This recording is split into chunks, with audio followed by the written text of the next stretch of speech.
I want to thank you all for being here. Once again, I want to thank our sponsors. But I know Russ and Sherilyn will probably send out a formal kind of survey of what you felt about the event. But I have a few of my own that I wanted to start with today because I really wanted to know what kind of takeaways you're coming away with from this. So let's see if we can bring these up. So I think the first thing I'd like to know is, did this event meet your learning objectives? All right, so when do we close the poll? How do we close that? I think. No, thank you. That's very helpful. We're in a world of instant gratification, right? We want to see those pictures right away. Didn't we hear that in some of the discussions earlier? How we want to see those pictures right away. You can't use the old Kodak line camera and take a picture and then wait 2 weeks for it to be developed. So anyway, like to see that. I'm part of that generation, I guess. Okay, one last polling question. Thank you very much. Okay, what are your top takeaways? What are the top takeaways for you? And this is the last polling question. So,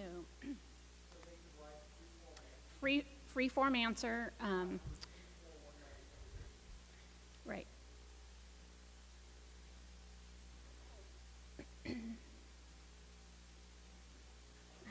All right. Once again, want to thank all of our advisory board members and sponsors. I can't say it enough that without them, we wouldn't be able to do this and deliver this kind of content and the kind of day and a half that you've experienced. So again, I just want to give them a round of applause.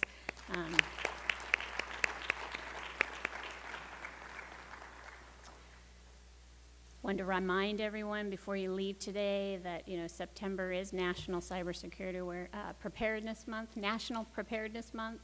So again, I think there was a lot of emphasis on planning and the importance of that, but know that it's not just for your organizations, but it's for you personally and your families. So please visit the ready.gov website and prepare your plans.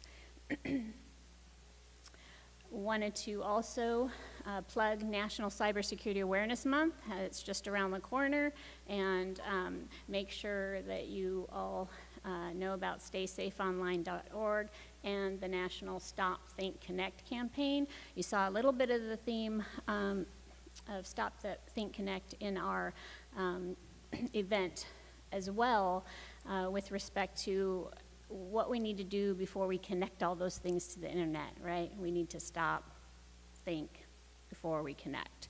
So wanted to take away that message and to help promote that next month, throughout the month. And also I'd like to ask that you all take the Cyber Pledge. Once that's announced that it's open, it hasn't opened yet, but would really like to see California come in first.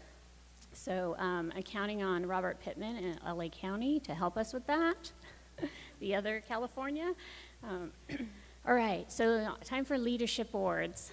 If your actions inspire others to dream more, learn more, do more, and become more, you're a leader. And we're gonna recognize some of the folks that are doing just that through their actions every day and their commitment and dedication to security. So without further ado, we're going to get on to our first award. We have 5 categories of awards. The first 3 are security leadership in state government, in local government, and in education. So the first one we're going to recognize is security leadership in state government. And I'm pleased to announce that our winner of this category is Denise Malore.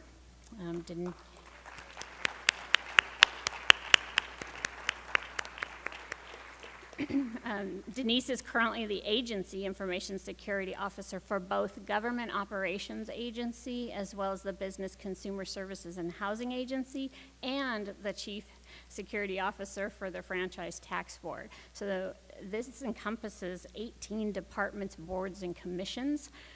So it's a big responsibility. Some of the departments within those two agencies are really significant. The one that she is Chief Security Officer for, the Franchise Tax Board, is our equivalent of the Revenue Board. So it's a significant responsibility, and she continuously demonstrates her leadership by helping to guide all the ISOs that fall within those two agencies, as well as her own security and privacy units. So it's my pleasure to present her with the Security Leadership Award for 2014.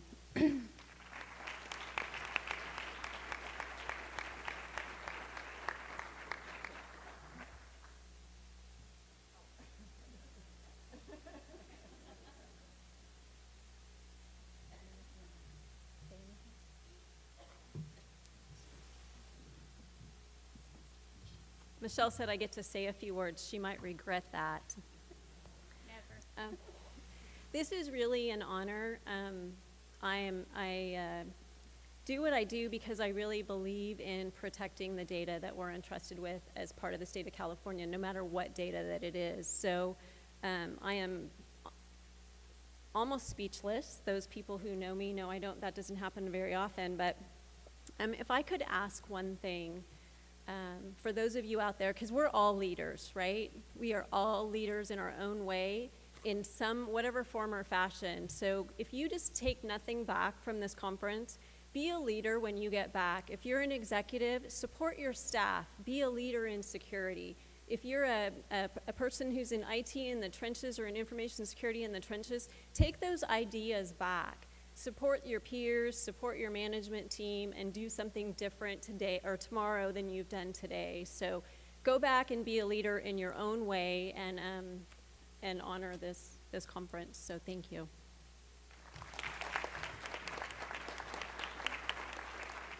Okay, our next award is the Security Leadership in Local Government. We're pleased to present the award to Mr. Robert Pittman, the Chief Security Officer for LA County of Los Angeles. And Robert is Dr. Robert Pittman. He's the Chief Information Security Officer appointed by the Board of Supervisors in September 2008. He was previously second in command there, serving as Assistant CISO, and has over 30 years of information technology experience, with the majority being information security. He has received past awards, but I can tell you that I've worked with Robert over the past 5 years at least, and attending the CISDA meetings and events, and he has demonstrated his leadership continuously by helping to educate our community, and he participates regularly at every one of those meetings. He has a huge challenge. I think his county has almost the same number of departments as we in the state government have. So he has a big job, and he's doing an excellent job. So I'm pleased to present this award to Robert.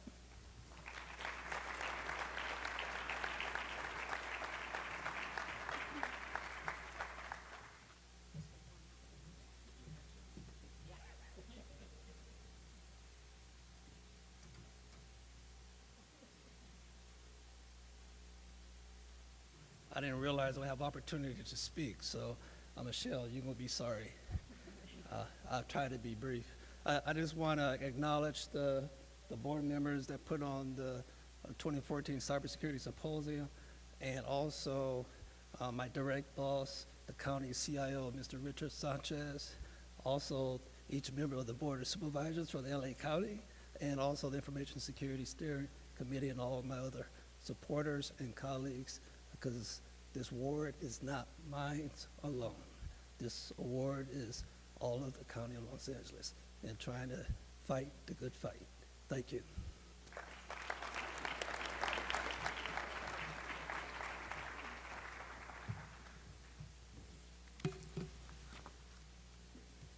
our next award is Security Leadership in Education, and I'm pleased to be able to present this award to Miss Wendy Walsh. Wendy has served as the Homeland Defense and Security Coordinator at the Naval Postgraduate School in Monterey since 2006. She currently supports the Modeling Virtual Environments and Simulation, it's called MOVES Institute, to leverage military modeling, simulation, and virtual environments to augment Homeland Security training and exercises, as well as manages the Healthcare Modeling and Simulation Certificate Program. She's a founding member of the NPS Maritime Defense and Security Research Program and currently coordinates the instructions in the International Maritime Security Program. And she has done many number of other things, but most recently she has worked tirelessly as a co-chair of our Cybersecurity Task Force Workforce Development and Education Subcommittee, and kind of leads and directs with Christy Borchin all of the work groups under that, which is quite large, and it's a significant effort.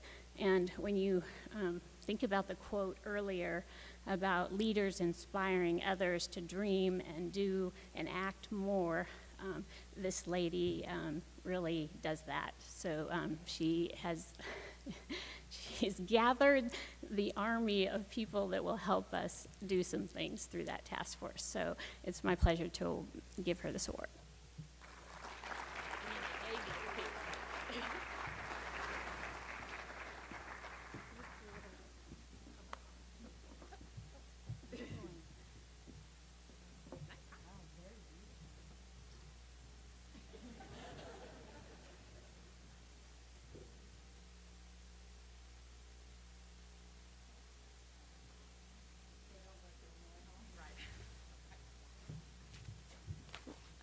Wow, I'm super excited and very humbled and grateful for this award.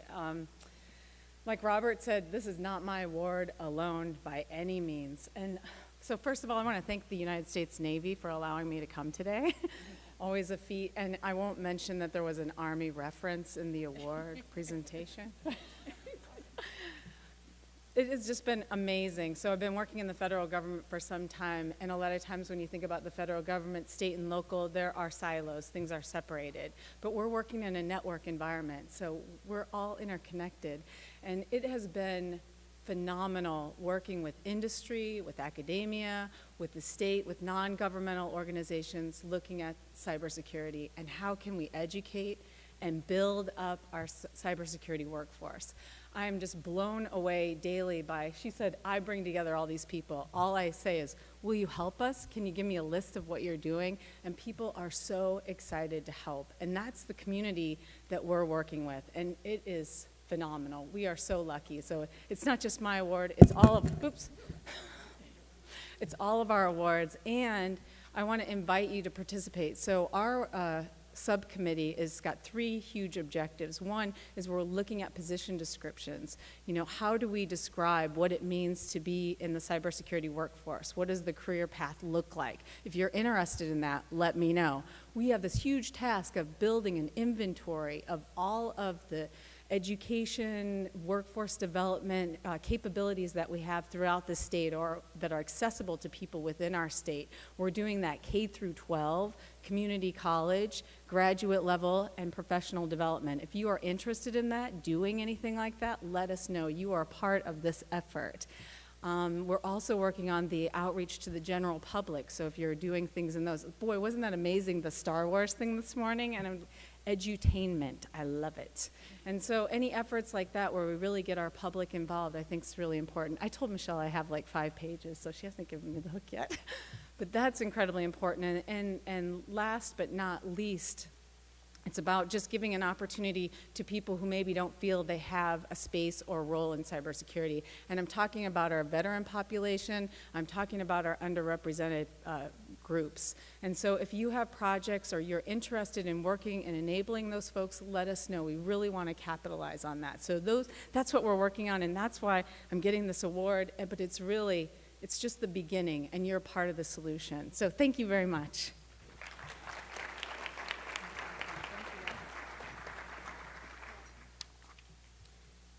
next award is Privacy Leadership. And I think Joan wants to do this one. I do. Thank you. Right, it was there. There. Oh, Not up there, though. You guys aren't seeing. well, we can see her. Deborah Castadon began working with me at the California Office of Privacy Protection 9 years ago. She quickly became my deputy chief, and today she is the chief privacy officer at the California Department of Motor Vehicles, one of the biggest privacy jobs in state government. From day one, back in 2005, Debbie demonstrated a passion for privacy that caught on with everyone in our office.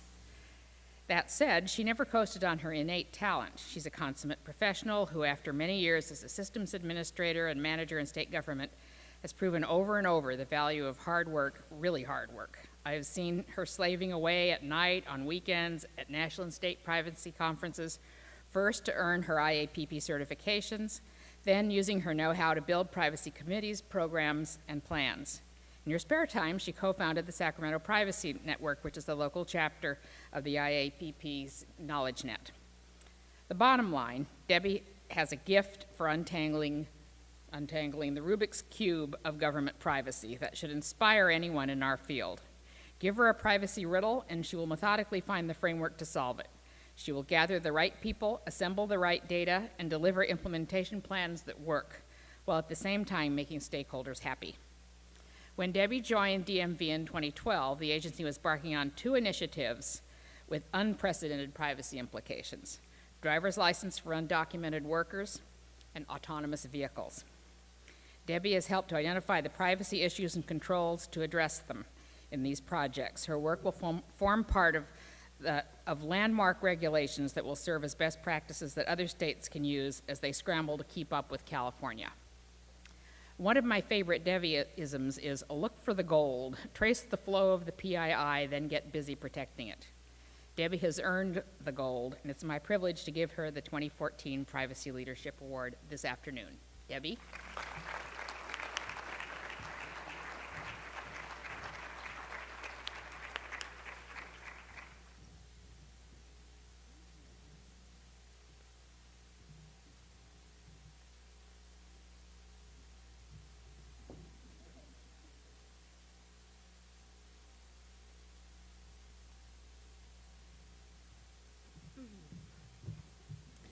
Well, I was very surprised. You know, I've been with the state for it's been 35 years, and I've had many good experiences.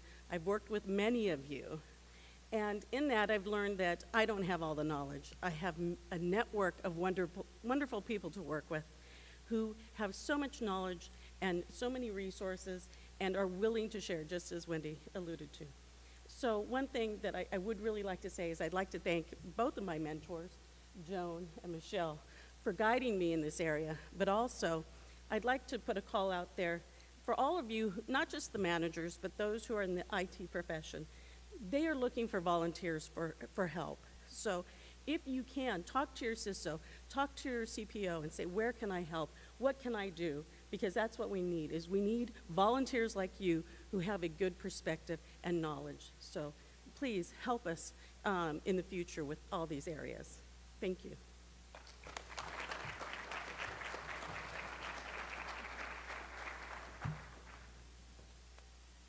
Okay, our last award, our final award of the day, is Security Operations Leadership. So this award is going to the Secure Internet Gateway Work Group. I think it was originally contemplated as an idea in 2012. I don't think it actually reached formal governance structure until like May of 2013. But essentially, the Internet Working Group was formed to help direct the state's activities with respect to perimeter level protection from external entities.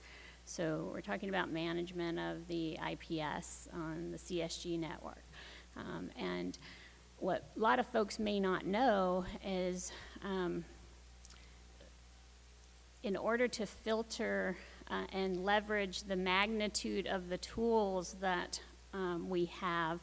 It takes a lot of collaboration and decision with respect to decision-making about what we're blocking and what we're not blocking in order to keep essential services up and running. And so that's a difficult task, and day in and day out, not only are your folks doing it at the network, at your own network perimeters, but then we're doing it at the state level perimeter through OTEC. And it's a significant challenge and job. And so this group initially was formed with about 18 people.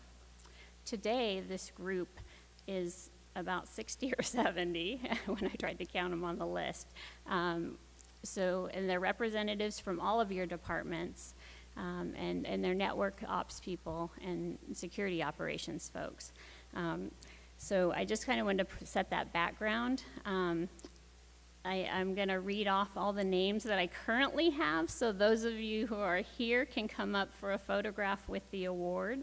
And Helen Woodman, who is on the Secure Internet Gateway as a member, is going to say a few words and accept the award on behalf of the SIG. So Helen, and let me go through the list. I'm not going to read the departments, though. It will take a long time. Okay, so Mark Hansen, Frank Andrade, Eric Davis, Daniel Holden, Vitaly, and I hope I don't mess up the last name, Panish, apologize, Aaron Jones, Stephen Adams, Jacqueline Augusto, Anthony Kolitsos, Nicholas Barber, Keith Barton, Nate Black, Wendy Bolden, Jeff Bowen, Chris Bradley, Brian Wong, Chris Brody, Michael Bissoni, Glenn Carson, Dale Chisholm, Chris Bailey, John Cleveland, Daniel Cobb, Phil DeLeon, Gary Diaz, Mary DePietro, Christopher Dove, Michael Farina, Brentley Foon, Valentino Garcia, Tom Gilbert, Jeremiah Harvey, Joanna Holly Jones, Lavelle Hopper, Jim Eagle, Joe Jimenez, John Hartzell, Brian Johnson, Jane Latona, Doug Leone, Kelly Lynch, Scott McDonald, Jesse Mann, Therese Matcham, Tom McCreary, David Miller, Steve Moore, Jason Ogata, Harry O'Laughlin, Kumcha Pak, Keith Parker, Gregory Parks, Patrick Ryan, Jason Perry, Joe Petzold, Dylan Pletcher, Stephen Paulette, Daniel Kwok, Ron Ralph, David Rowley, Sandra Nyostra, Rayfield Scott, Jim Switzgibble, Dorothy Takahashi, Thomas Taylor, Ted Toribio, Tim Ung, Chris Van Kuren, Bruce Walton, Wendy Chen, Joe White, Albert Wilcox, Helen Woodman, again here, and John Wright. And hopefully I got them all. If you'd like to come up, those of you who are here for a picture, and I think Helen. Anyway, it's my pleasure to present this award to the SIG operations group. They're the ones day in and day out fighting the good fight.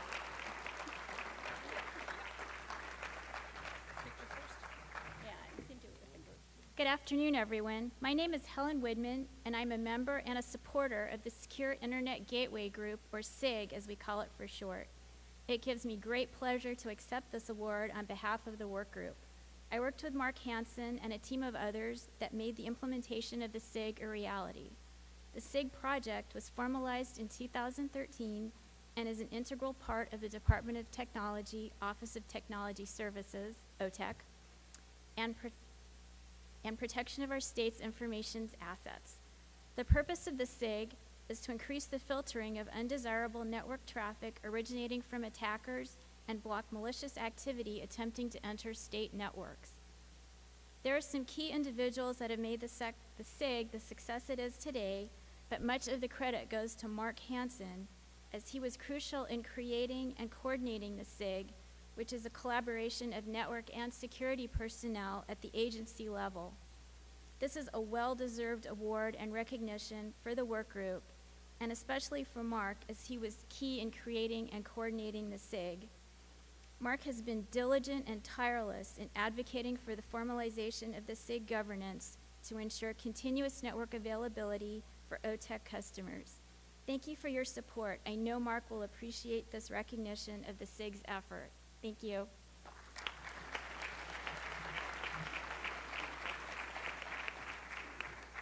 All our winners, all our 2014 award winners, thank you.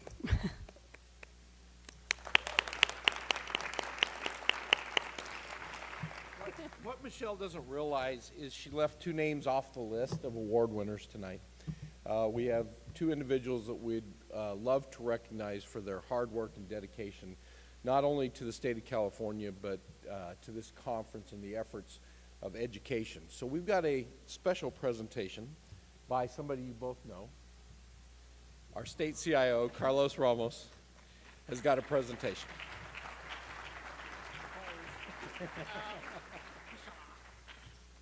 Okay, so, you know, this really isn't me holding you back because the award is for these guys. They really are the ones holding you back from the reception.